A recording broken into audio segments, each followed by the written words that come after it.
Ah bah c'est du sport, hein. C'est une des voitures les plus impressionnantes que je connaisse.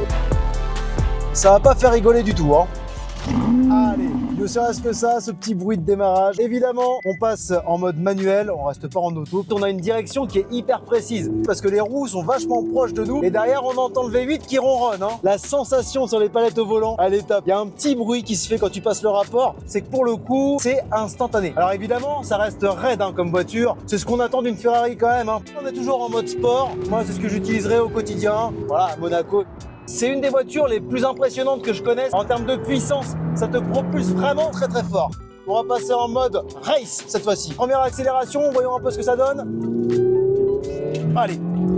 Par contre, ça débarque très très vite, hein. Et alors, il y a un truc qui me fait kiffer, c'est les LED directement sur le volant quand j'accélère. Regarde, voilà les LED. Alors là, on va faire un truc passage du tout, mais il faut quand même passer par là. On va passer avec mon mode favori. Comment on fait ça? Eh ben, on tourne le magnétino. Et là, on a ESC off. Là, t'as plus aucune assistance à part l'ABS. Là, ça devient fun. Donc là, par exemple, si j'accélère un peu trop tôt, là, ça glisse.